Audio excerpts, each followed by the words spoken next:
This channel does not promote any violent, harmful, or illegal activities. All content provided by this channel is meant for an educational purpose only. দেখছেন TV 9 Bangla, আমি আফরি আপনাদের সঙ্গে। আর এই মুহূর্তে যে খবরের দিকে নজর রাখবো, ভোটার তালিকায় যদি নতুন করে নাম তুলতে হয় তাহলে আধার কার্ড, রেশন কার্ড এগুলো গণ্য হবে না।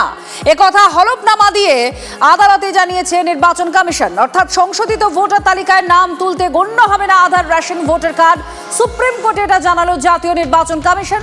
সুপ্রিম কোর্টের বিবেচনার বার্তা মানল না নির্বাচন কমিশন। গত 10 জুলাই শুনানির সময় বিহারের SIR প্রক্রিয়ার উপরে স্থগিতাদেশ না দিলেও আধার, ভোটার, রেশন কার্ডগুলোকে বৈধ পরিচয়পত্র গণ্য করার, অর্থাৎ নাগরিকের পরিচয়পত্র গণ্য করার আবেদন কমিশনকে জানিয়েছিল শীর্ষ আদালত। সোমবার হলফনামা দিয়ে কমিশন জানিয়ে দিল কোনো ব্যক্তি ভোটার হওয়ার জন্য তার নাগরিকত্ব বৈধ নাকি অবৈধ তা খতিয়ে দেখার সাংবিধানিক দায়বদ্ধতা রয়েছে নির্বাচন কমিশনের। আর একই সঙ্গে নির্বাচন কমিশনের দাবি, কোনো ব্যক্তি ভোটার হতে না পারলে তার নাগরিকত্ব চলে যাবে এমনটাও নয়। রেশন কার্ড প্রসঙ্গে কমিশনের যুক্তি, সারা দেশে অসংখ্য ভুয়ো রেশন কার্ড আছে। ভোটার কার্ড শুধুমাত্র বর্তমান ভোটার তালিকায় যাদের নাম আছে তাদেরই পরিচায়ক। নতুন করে নাম তোলার ক্ষেত্রে ভোটার কার্ডের কোনো ভূমিকা নেই। জাতীয় নির্বাচন কমিশন পরিষ্কারভাবে হয়ে কাজ করছে, একদম সরাসরি। এই বিষয়ে সন্দেহ, যে আধার কার্ড আমি আপনাদের চ্যানেলেই বলেছিলাম, যে আধার কার্ড তৈরি করেছে কেন্দ্রীয় সরকার, এবং তারা বলছিল আধারই একমাত্র আইডেন্টিটি যেটা দিয়ে ভারতে প্রমাণিত হবে ভারতবাসী কিনা, তার দায়িত্বে ছিল কেন্দ্রীয় সরকার। আজকে কেন্দ্রীয় সরকার বলছে আধার কার্ড হবে না। আসলে তারা বুঝতে পারছে রাজনৈতিকভাবে কোনোভাবেই পশ্চিমবাংলা যেটা সম্ভব নয়। সেই জন্যে এখন বিজেপির ভিকটিম হয়ে সাধারণ যারা মানুষ, যারা জেনুইন ভোটার, তাদের নাম কেটে সেই পার্থক্যটাকে ঘুচিয়ে ভুয়ো ভোটার ঢুকিয়ে তারা জিততে চাইছে, কিন্তু ভুলে যাচ্ছে এই বাংলা আন্দোলনের পীঠস্থান। কালকে মমতা বন্দ্যোপাধ্যায় বলে দিয়েছেন দরকার পড়লে আলাদা হবে, বাংলা কোনোভাবেই তুলে দেওয়া হবে না। এই ব্যাপারে নিশ্চিন্ত থাকো। সুপ্রিম কোর্ট স্পষ্ট করে দিয়েছিল, কিন্তু সুপ্রিম কোর্টের সেই মনোভাব কি বিবেচনা কি নির্দেশ, তাকে কার্যত খারিজ করার মনোভাবে নির্বাচন কমিশন চলছে। যদি নির্বাচন কমিশন সরকারি আনুকূল্যে নিজেকে তৈরি করতে চায়, সরকারি ব্যবস্থাপনার অংশীদার বলে মনে করে, তারা একটা দলীয় মনোভাবে চলার ঝোঁক এক্ষেত্রে স্পষ্ট। মহারাষ্ট্র নির্বাচনের সময় দেখা গেছে হিসেবের বাইরে ভোট। বিহারে একই রকমের প্রচেষ্টা হচ্ছে বলেই সাধারণভাবে ধারণা, এরপরে অন্যান্য রাজ্য, এবং সেক্ষেত্রে ভোটার কার্ড, আধার কার্ড, রেশন কার্ড গুলো সব বাতিল। এটা কোনো কাজের কথা হচ্ছে বলে আমি মনে করি না। হাতে আর মাত্র 1 সপ্তাহ, এখনো বিহারে হদিশ নেই 73 লক্ষ ভোটারের।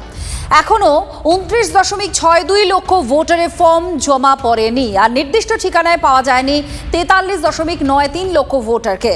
73 লক্ষ ভোটারকে খুঁজতে বিহারের রাজনৈতিক দলের কোর্টেই বল ঠেলে দিল জাতীয় নির্বাচন কমিশন। এই দুই তালিকা বিহারের 12টি বড় রাজনৈতিক দলের জেলা সভাপতি 1.5 লক্ষ BLA-দের পাঠিয়ে এই ভোটারদের সঙ্গে যোগাযোগ করার চেষ্টা করতে বলা হয়েছে। কমিশন এদিন জানিয়েছে তাদের লক্ষ্য 1 আগস্ট প্রকাশিত হতে চলা খসড়া ভোটার তালিকায় যেন কোনো যোগ্য নাগরিক বাদ না পড়ে। বিহার জিততে গেলে মহারাষ্ট্র মডেল, দিল্লি মডেল কাজে লাগাতে হবে, বহু ভোটারকে যাতে ভোট না দিতে পারে, বিশেষ করে দলিত, গরিব, খেটে খাওয়া মানুষ ইত্যাদি। এবং সেই রকম একটা পরিকল্পনা করেই এরা এগোচ্ছে। অতি নিন্দনীয় এই নির্বাচন কমিশনের কাজ। শুধু নিন্দনীয় বললেও ভুল হয়, কম হয়। এদের কাজ হচ্ছে রাজনৈতিক উদ্দেশ্য প্রণোদিত, এরা আর নিরপেক্ষ নেই। भारतीय जनता पार्टी किसी को वोट नहीं डालने देना चाहती, और बिहार में जिस तरीके की कार्रवाई चल रही है, इसी तरह उत्तर प्रदेश में जानबूझ करके भारतीय जनता पार्टी ने इलेक्शन कमीशन से मिलकर के और प्रशासन के सहारे बड़े पैमाने पर वोट काटे थे, डिलीटेड शो किया था। और जिस समय हम लोगों ने आपत्ति की और आरोप लगाया तो उन्होंने हमें नोटिस दिया। नोटिस के जवाब में मैंने खुद समाजवादी पार्टी से सभी लोगों ने, कार्यकर्ताओं ने, नेताओं ने मिलकर के 18,000 जिन्होंने वोट डाले थे बाद में डिलीटेड कर दिया था उनका, और वो वहीं थे, जिंदा थे, लेकिन 18,000 का विद एफिडेविट इलेक्शन कमीशन को जानकारी दी, लेकिन किसी भी अधिकारी के खिलाफ कभी कोई कार्रवाई नहीं हुई है। আর বিহারের পরেই বাংলায় ভোট আছে, আর তার আগে পাশের রাজ্য নির্বাচনের আগে ভোটার তালিকার এই নিবিড় যে সংশোধন তা নিয়ে চড়া সুর মমতা বন্দ্যোপাধ্যায়। ধর্মতলা সমাবেশ থেকে তার অভিযোগ, সমীক্ষার নামে বিহারে 40 লক্ষেরও বেশি ভোটারের নাম বাদ দিয়ে দেওয়া হয়েছে। বাংলায় হাত দিলে আন্দোলন হবে, কমিশনের অফিস ঘেরাওয়ের ডাক তৃণমূল নেত্রীর। मिसरूल का बात करते हैं, मिसरूल तो आपका गवर्नमेंट का है। हम इलेक्शन कमीशन को चेयर को रेस्पेक्ट करते हैं, लेकिन जैसे बिहार में 40 लाखों का ज्यादा आदमी को नाम निकाल दिया और बंगाल में भी करने वाला है, अगर करेगा तो घेराव कर्मसूची करेंगे, पूरा घेराव होगा, पूरा आंदोलन होगा, हम नाम काटने नहीं देंगे। এত বড় রাজ্য অন্য রাজনৈতিক দলের কর্মসূচিকে ডিস্টার্ব না করে করতে কেন পারবেন না? এসব কথা ওনাকে বলতে না বলুন। জ্যোতিবাবু বুদ্ধবাবুর সময় ওনাকে কোনোদিন হাইকোর্টে যেতে হয়নি বন্ধ হরতাল করতে, আর আমাকে 87 টাইম যেতে হয়েছে, যেহেতু আমি opposition leader, no sitting opposition leader এবং বিজেপিকে রিপ্রেজেন্ট করি, সেই কারণে আমাকে 86 বার যেতে হয়েছে হাইকোর্টে, এবং উনি থাকতে থাকতে মাস 6 আছেন, উনি আরও বার 14 যেতে হবে। বাদ হবে, বাদ একটা তো অনেক দূরের কথা, লক্ষ লক্ষ নাম বাদ হবে, লক্ষ লক্ষ নাম বাদ হবে। ভেজাল যা কিছু আছে ভেজাল মুক্ত হবে, নাম বাদ দিয়ে পরিচ্ছন্ন ভোটার তালিকায় নির্বাচন হবে।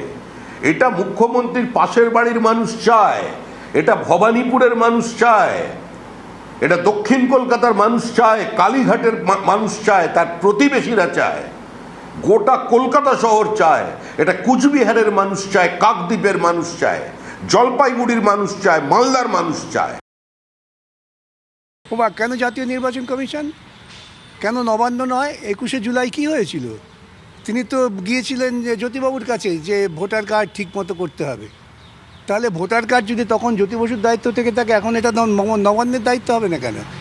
উনি তো কথায় কথা নাটকে মিছিল করেন, মিছিল করে নবান্নে যান, অর্থাৎ নির্বাচন কমিশন কেন? এসব নাটক করে আমাদের বাংলার মানুষও সাম্প্রতিককালে একটু নাটকে বেশি উৎসাহিত হচ্ছেন, তাই নাটক দেখছেন। আর আজ পার্লামেন্টের বাইরে, পার্লামেন্টের চত্বরে, সেখানে ইন্ডিয়া জোটের তরফ থেকে এই নিয়ে প্রতিবাদও করা হয় যে কুইট SIR।